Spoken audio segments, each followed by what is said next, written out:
We are called to strengthen our faith and sent to continue the ministry of Jesus Christ by service and witness in the world. This is the mission statement of the Women's Missionary Society of the AME Church. Good morning.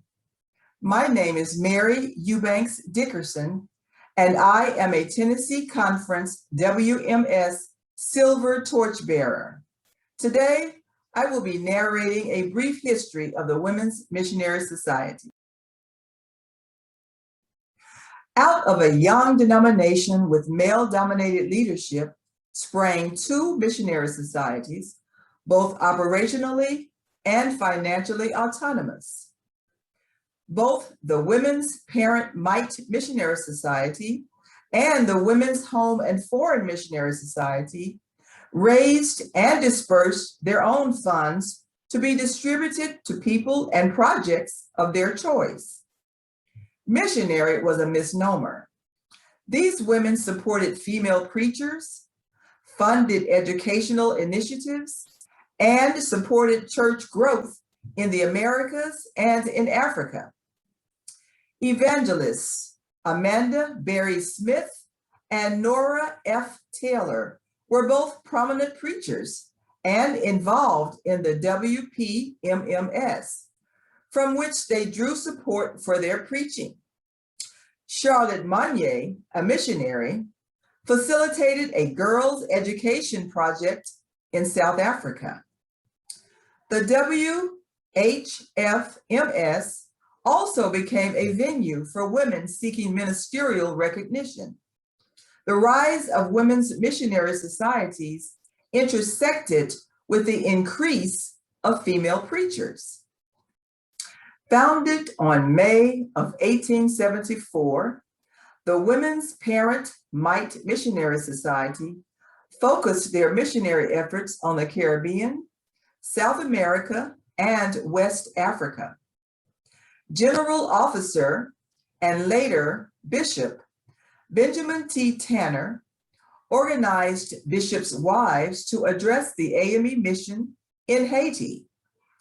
At a meeting in Pittsburgh, Pennsylvania, in August of 1874, wives, pastors, and other female leaders joined in the missionary movement to ultimately expand to and evangelize in Haiti and other parts of the world.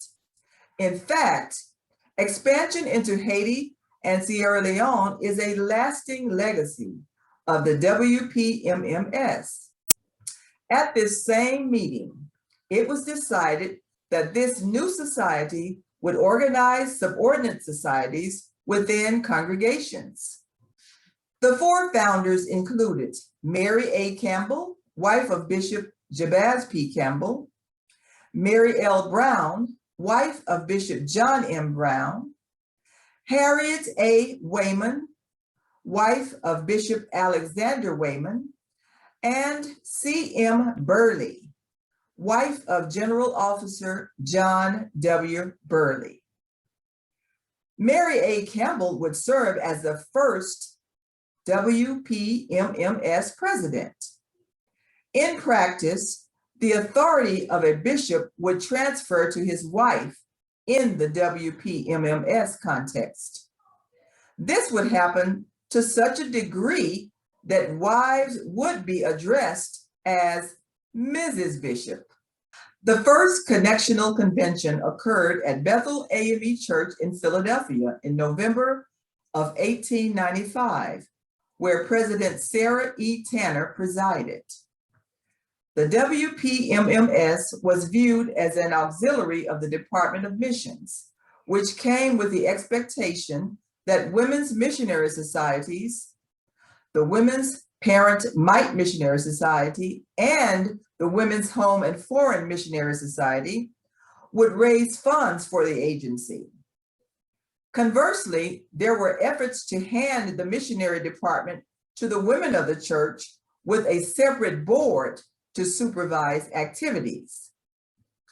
Mary Frisbee Handy, widow of Bishop James A. Handy, maintained the right of the WPMS to support programs beyond its financial commitments to the Department of Missions.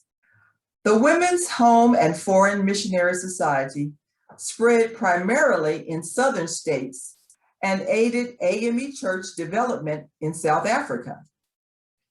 Lillian Thurman, who would later serve as the first WHFMS president, convinced Bishop Henry McNeil Turner and Secretary of Missions, and later Bishop William B. Derrick, to establish a second society.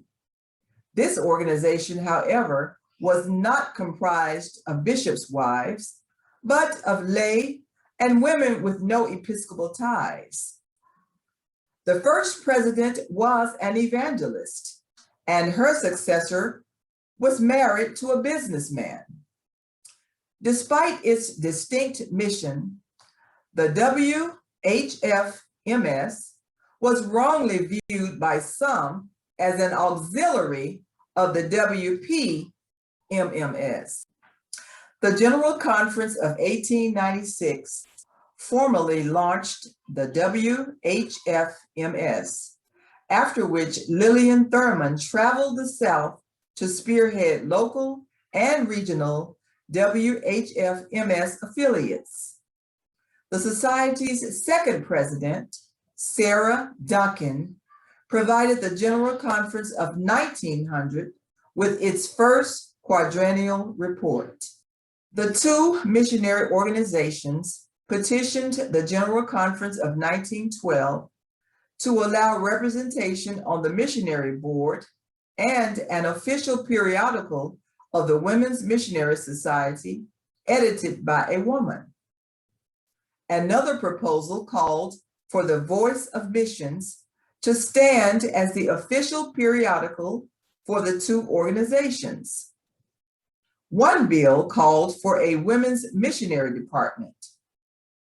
Ultimately, the Committee on the Missionary Department asked the General Conference to confer membership on the missionary board to the presidents of the two societies and to allot a page in the Voice of Missions to the presidents of the WPMS and the WHFMS, respectively. By the 1916 General Conference, Reverend J. W. Rankin, Secretary of Missions, recommended the Connectional Church give women of both organizations equal rights and privileges. Then, in 1920, he proposed that both societies administer their own money as opposed to sending it to his department.